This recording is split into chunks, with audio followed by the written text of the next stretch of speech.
What do you usually remember when you walk out of a movie? With great power comes great responsibility. For me, it's the ending. And this one caps the best film of the original Spider-Man trilogy. By this time, Mary Jane knows why Peter rejected her after their graveyard kiss at the end of the first film, and why he claimed to not love her. Do you love me? I don't. For her safety. Spider-Man will always have enemies. But she makes a choice, a big theme in the series. We are who we choose to be.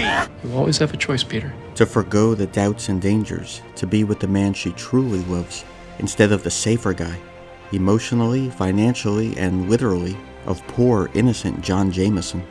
And Peter, after the hardships he's endured... Isn't that right? You're fired.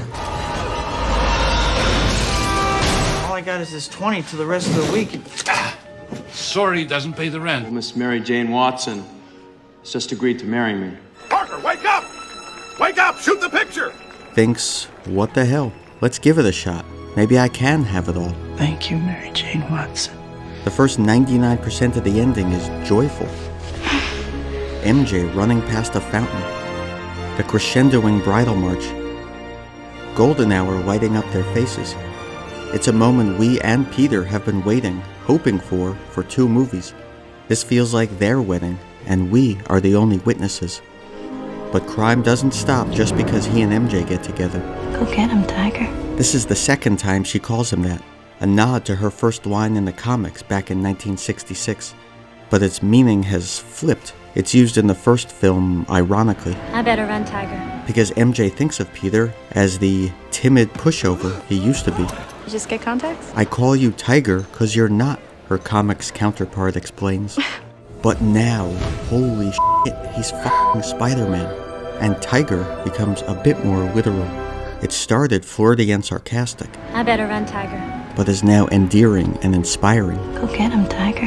As Peter and MJ embark on a forever entangled life.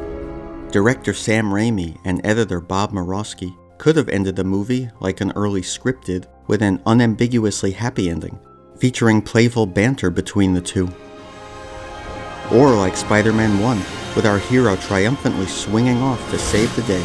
But they cleverly wait, letting us believe it could all work out, only to dash us with cold water in the shape of a forlorn MJ, who seems to only now comprehend the predicament she and Peter are in.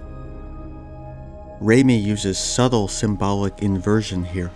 Remember the American flag and Empire State Building from the jubilant end of Spider-Man 1? They're back, but in a blurry, dirty reflection, indicating that they can never return to those more innocent days. Quick aside, the Empire State Building features in the endings of all 3 Spider-Man films. The fairy tale finale we were hoping for has been undermined, but in the most satisfying way. I can still recall thinking in the theater, even as Spider-Man woos his way through Manhattan. Cut back to MJ. Cut back to MJ. Yes! Perfect! Sure, I would have liked a pure, happy ending, but this thorny conclusion, contrasted with the joyful lead-up, is greater than the sum of its parts, burrowing into our minds to make the world and characters feel more alive, more genuine. Credit also must go to Tobey Maguire and Kirsten Dunst for nailing the tone at this crucial moment. Their chemistry, after dating for a while, and from now 2 films together, is palpable. Furthermore, this ambiguity evokes the ending of one of the first new Hollywood movies, The Graduate. The young love interest flees her wedding and the promise of security to be with the man she truly loves, only to question the decision mere moments later. And going back even further, it's reminiscent of Casablanca in its grander scope, where it's not just about this one couple, but instead on how it will affect the greater good. Just as Rick decides that Ilsa helping her husband resist Nazi hegemony outweighs their personal happiness. You're getting on that plane with Victor where you belong, but it doesn't take much to see that the problems of 3 little people don't amount to a hill of beans in this crazy world. Peter puts his relationship second to help you and me, the public. Mary Jane gets Peter Parker, but Spider-Man still belongs to us. I will always be Spider-Man. Do you remember what she said previously? There's only one man who's always been there for me. But the first thing Peter does after they get together is leave her. Despite what MJ says, It's wrong that we should only be half alive. that, tragically, seems to be their fate. Unless they move to Columbia, Maryland, Peter will never give MJ the time and attention she needs. You have to wonder, though, what MJ does in the next few hours.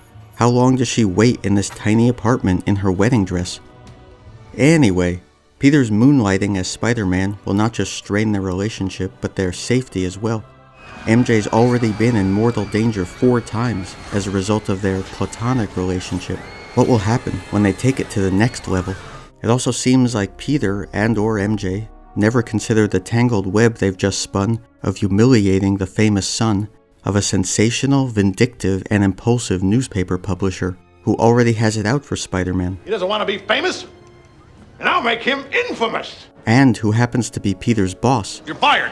Chief, the planetarium party. Oh, right, you're on fire. They don't touch on it in the next and final film, probably because it was already overstuffed, so it's unfortunately left dangling. MJ's justifiable worry foreshadows the events of Spider-Man 3, when she has difficulty coping with the reality of being a superhero's girlfriend. Go get him, Tiger. Sorry. And is almost killed yet again because of her connection to Peter. As disappointing as the concluding movie is, it can't take the luster off this brilliant moment. It will forever remain webbed to my heart. Ooh, that one felt a little forced.